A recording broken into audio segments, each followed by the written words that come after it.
Hello everyone, and welcome to another game of World of Warships. Today's replay is from Eckinside and he's in the Daring, a tier 10 British destroyer. He is on map Sea of Fortune in a 3-point domination game and he's already found the only raider that he is facing. Now there is no carrier, and yeah, the Petro is the only raider. While he was going for the cap, he spotted the Petro raided him, so he has turned around, he's dodging a few shells here. Petro Raider is over now, he's reversing back. He's taken a bit of damage, but you know, Daring has a heal, so not the end of the world here. He's popping his Hydro because, I mean, there might be an enemy destroyer here launching some torpedoes towards him, and that was unfortunate. It looks like the enemy is still shelling the corner here. I mean, it makes a certain amount of sense. I guess they expected him to reverse back. Now, meanwhile, the enemy crossover seems to be taking B, and we haven't seen what is left. There is a set and a Shimakaze. Now, Eckinside has some nice shots here at the Grossevoy. Oh, the Grossevoy is taking quite a bit of damage, but he's reversing. Oh no, wait, he's stuck. He can't reverse. Well, Grossevoy, how are you feeling? By the way, I think the friendly raider even announced his plans to raider in chat. Well, it looks like that Grossevoy is escaping. But yeah, raider Inc on B. Isn't that lovely? You know, a friendly teammate that's actually announcing his plans to raider so that the team can be prepared. And they were all rewarded with enemy Grossevoy that has been destroyed. Meanwhile, friendly Malso here has found the Shimakaze here, but has taken a bit of damage. Torpedoes are well, then again, the enemy Shimakaze has taken even more damage, so it's good news. Now, what's a bit confusing is what happens here at the sea camp, which is basically nothing. Now, as I've said earlier, the enemy team has exactly one raider, and that one raider is here. So if the Hayate was afraid of the Petro earlier, not that it has to be afraid of the Petro that much. You can, if you know what you're doing perfectly well, touch the cap a little bit, and if the Petro raiders you, you just escape, survive the raider and then come back. But be that as it may, let's assume he's so afraid of Petro raider that he was like, I can't go in there. We know exactly where the Petro is. So this Hayate could just sail in and get a free camp, and nothing would stop him. The enemy ships aren't even that close, so if he goes in there and he runs into the enemy destroyer, I mean, the Hayate is even a pretty decent gunner. Now, by the way, the Grossevoy and the Shimakaze are dead by now, so the only thing he could run into is a set. Now, set has Hydro smoke combo, but all you do is just turn away and run, right? The Hydro can probably cover the whole cap, but if you stay on your side of the cap, you know, you just sail away, and while you can't take the cap against this end, you can most certainly just escape it. So there isn't really any risk involved. So what I was saying here in a long-winded way is, this is a free cap, there is no power in the universe that could have stopped the Hayate from taking it, the Hayate just decided not to. Same goes for the enemy set. The enemy set is even a bit weirder because the set has the Hydro, right? He could... Like, the Hayate could be pushed out by a set. Nothing could, like, push out the set. Friendlies don't have a radar there. Now, anyway. Eckinside, meanwhile, is here close to this island. He's found the Petro here. So he's probably going to wait out the next raider, I would presume. I mean, I would think the Petro is going to raider once his raider is ready again. You definitely don't want to sail out here right in front of a Petro, because the Petro might even be close enough that he doesn't need radar. But you know, he can just sit here and pew the Montana a little bit. Now, the friendly destroyer here got taken out. I'm not sure how that went, but yeah. It's just such a shame, right? The Hayate could have easily taken, he could have easily taken it if he wanted to. But instead he just went towards the zone wall and got destroyed. Now meanwhile we have a Venezia going to take the sea cap. I mean, actually that might work. There isn't anything really close. Well, maybe the crew first, but the Venezia has a smoke. So the Venezia can sit here. If he gets detected, he just smokes and then... Oh, the friendlies have lost another ship there, the Montana. By the way, the enemy set, as I said, like even less excuses for not taking a cap. Wouldn't it be nice if destroyers were to actually play for objectives, right? Meanwhile, we have Eckinside, who has obviously taken the A cap. Now, he can't go B right now, because there is a Kurfürst inside. So he could sail all the way towards C and take C himself, but that's a very long travel time. And it's not like he isn't needed here. There are lots of enemies here that are pushing in, and the torpedoes might just make quite a bit of a difference here.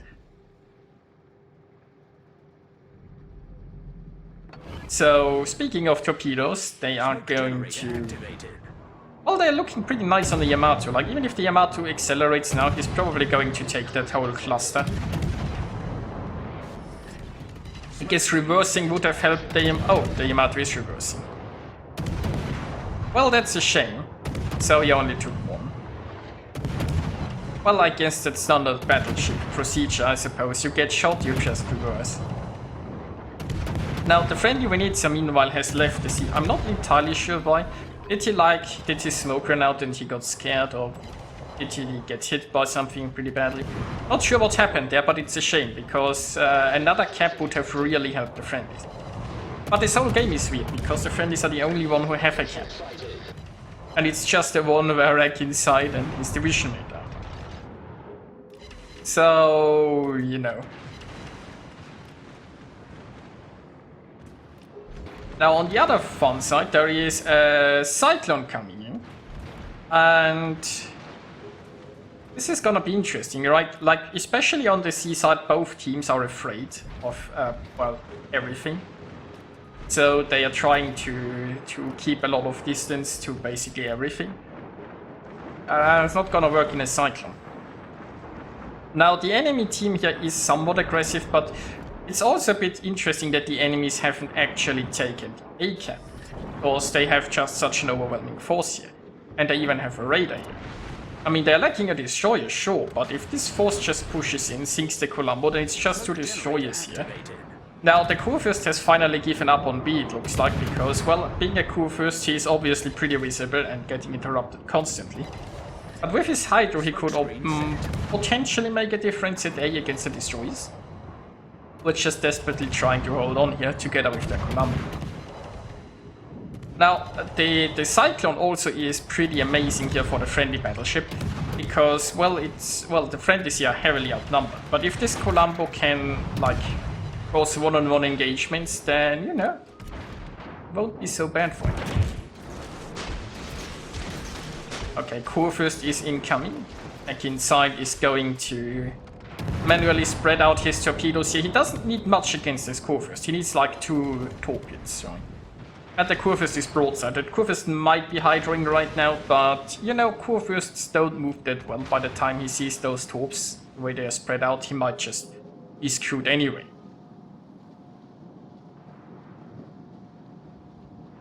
And friendlies really could use another kill here. They are falling quite behind by a ship. Now, in a surprising move, by the way, the friendlies actually taking the bigger. Well, actually, the Venezia is. Now, the Venezia was the one that earlier tried capping C and then abandoned it, but as I said, I don't know what exactly happened. It's entirely possible that his smoke was running out and that he was under severe threat and had to retreat. But the Venezia, at least, it's the one other ship that's trying to take caps, which is pretty good. Now, Eckinside here is, well, was being raided, but, you know, he had some very nice cover here, and that's just another radar charge gone. I think he has been raided like 3 times so far. That means the Petro is going to run low on radar charges. So, I mean, it's entirely possible that Petro has used his last radar by now. I think you have 3 radar charges base, right? And then another one if you go for the captain's skill that gives you 1 more. So anyway, Meanwhile, the enemy team is now taking C. Now, we are, 11.5 minutes into the game, and the hint book is now taking C. This set would have taken C at any point in the game so far. I mean, obviously it would have involved a little bit of travel time from spawn in there, but let's say the enemy is missing about... Let's say the enemy is missing roughly about 9 minutes of points generation. If that set had sailed into C, the enemy would have 9 minutes of points generation for free, basically, without, you know, without any downside. Which is pretty good for the friendlies, because if the enemies would have had 9 minutes of points generation, the friendly team would be pretty screwed about now. I would assume. So, we have a Yamato pushing in. Now, unfortunately, the smoke isn't going to last very long, and the Yamato is getting pretty close, but the troops are ready. And the thing is, the Yamato is going to be nosing, but, you know, there is the great thing of the single-launch torpedo. Well, if they hit, this Yamato is doomed. If they don't hit, then, well, our daring here is pretty doomed. Well, I mean, he has to survive like 15 seconds until he has a smoke again. And doesn't look like he needs to. The Yamato is down. Now, his division mate here is on very low health. But he can now provide a smoke screen here for his friendly Marceau. And that gives his Marceau an opportunity to use his gun. So he's providing the smoke screen. Now he is going to do the spotting. Marceau is obviously also going to launch some torpedoes there, because those battleships are... well, they might just be hungry for fish. Now, unfortunately, it's still not looking so good ship-wise. The friendlies are holding on points, mostly because they took A, right? What keeps the friendlies in the game is that they just took the A camp, and the enemy never really took a camp. Now, Eckinside has decided that he's going to lend his gun power here to the Marceau, and he's going to help sink the Yamato. And unfortunately, smoke is going to run out, and the friendly Marceau is probably in trouble once that happens. Not sure how close he... like, if the... probably has vision there. Or maybe not, so Marceau is sneaking away. And for some reason, the Yamato isn't that interested in the dare. I mean, Yamato's church-reverse is pretty slow, so yes, he was focusing on the Colombo.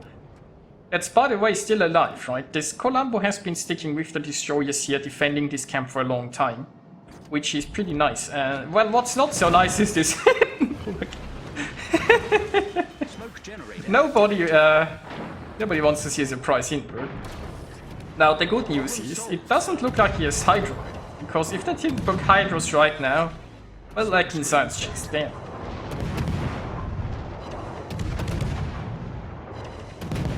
So, we even got a nice fire there, although I suppose the hintbook's going to damage con there. Now, what do we have here? We have a friendly Yamato just eating lots of damage and probably going down. Maybe somebody can sink this set. Exactly, that's nicely done, Yamato. Sinking this set is going to come in handy a lot now. Considering what this set has done so far, he's not really... he wasn't really an asset for the enemy team, but he could have accidentally done something useful.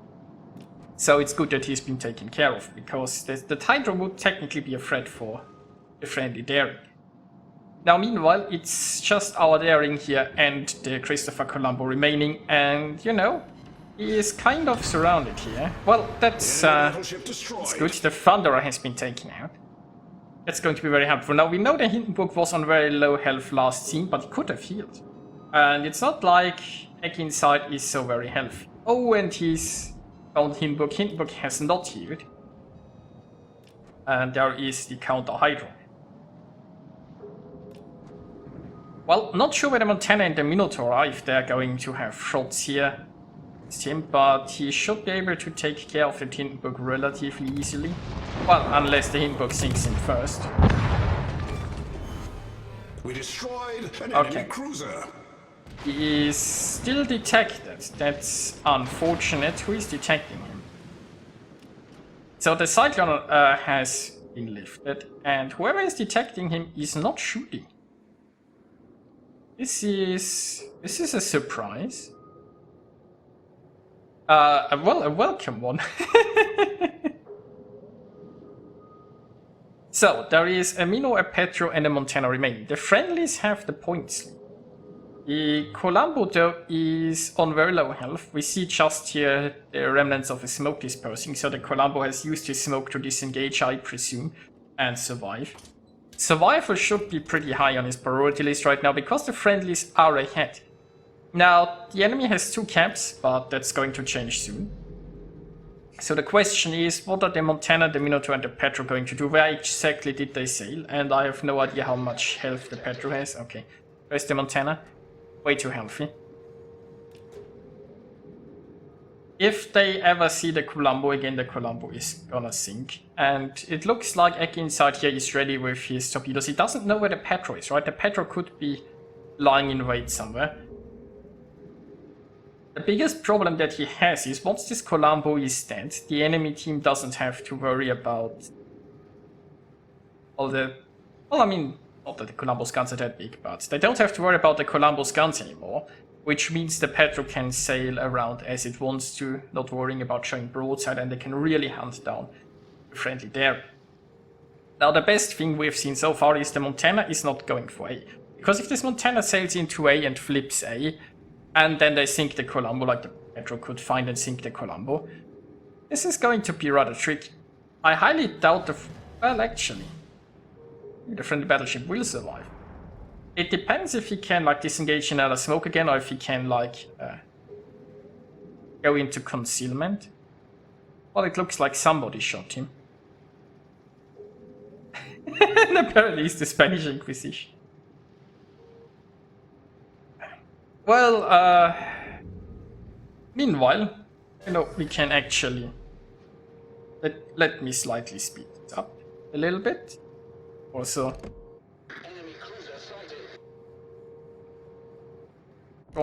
Anyway, so I'm not sure why we are stuck in the zoom in mode here, but you know, it's World of Warships, so you expect replays to be bugged. But be that as it may, I've sped it up and I've unlocked the camera, and well, anyway, while I was talking and playing with the camera, it just won. So here we are with the results, and Eckinside won himself 2,682 base experience. And honestly, I mean, this win was a bit of a team effort. It was Eckinside, Hattie, and the Colombo on their flank that were very instrumental to winning and carrying this.